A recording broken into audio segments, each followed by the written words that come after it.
بسم اللہ الرحمن الرحیم۔ السلام علیکم ورحمۃ اللہ وبرکاتہ۔ فرینڈس، آپ سب کیسے ہیں؟ امید کرتی ہوں کہ آپ سب خیر و عافیت سے ہوں گے۔ فرینڈس، آج کی اس ویڈیو میں آپ کے لیے لے کر آئی ہوں انار کا دیکھنا۔ جو لوگ خواب میں انار دیکھتے ہیں، اس کی کیا تعبیر ہے، آج آپ کے سامنے میں ضرور شیئر کروں گی۔ اور فرینڈس، ویڈیو کو شروع کرنے سے پہلے جن لوگوں نے میرے چینل کو سبسکرائب نہیں کیا، میری ان سے ریکویسٹ ہے کہ وہ میرے چینل کو ضرور سبسکرائب کر لیں، اور اگر میری یہ ویڈیو اچھی لگے تو اسے لائک بھی کر دیجیے گا۔ اور فرینڈس، ہم بڑھتے ہیں آج کی ویڈیو کی جانب۔ خواب میں انار کا دیکھنا۔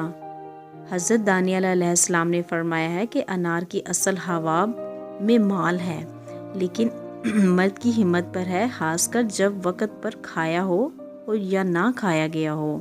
اور اگر دیکھیں کہ انار درخت سے اتارا ہے اور کھایا ہے تو اس کی عمر کی دلیل ہے کہ باجمال عورت سے نفع پائے گا۔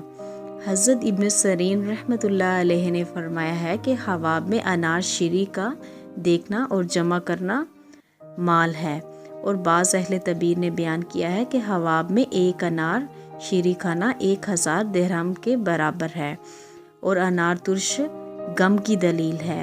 جس کا انار ترش یا شیری نہ ہو، اس کی تعبیر انار شیری جیسی ہے۔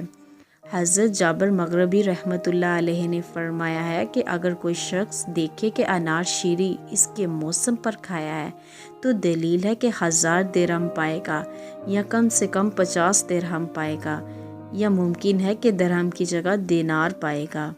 بعض اہل تعبیر بیان کرتے ہیں کہ تعبیر بیان کرنے والوں کو چاہیے کہ صاحب خواب کی ہمت اور قدر کے مطابق تعبیر بیان کریں۔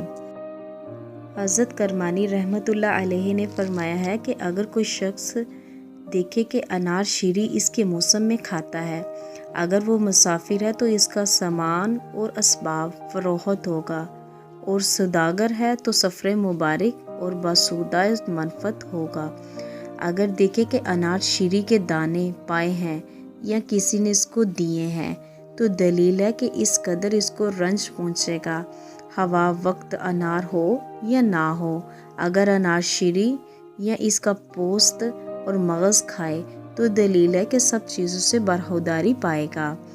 حضرت جعفر صادق رحمۃ اللہ علیہ نے فرمایا ہے کہ خواب میں شیری انار کا دیکھنا 3 وجہ پر ہے۔ نمبر 1 مال جمع کرے گا، نمبر 2 زن پارسا، نمبر 3 شہر آباد ہوگا، لیکن انار ترش کا کھانا مجھ پہ غم ہے۔ آج کی یہ ویڈیو میں یہاں پہ ختم کرتی ہوں، اور فرینڈس، اگر آپ کو میری یہ ویڈیو اچھی لگی ہو تو میری ویڈیو کو لائک کر دیجیے گا اور میرے چینل کو سبسکرائب کر دیجیے گا۔ اور فرینڈس، اپنا بہت زیادہ خیال رکھیے گا، مجھے بھی دعاؤں میں یاد رکھیے گا۔ اتنی دیر کے لیے ہم ملتے ہیں نیکسٹ ویڈیو میں۔ اللہ حافظ۔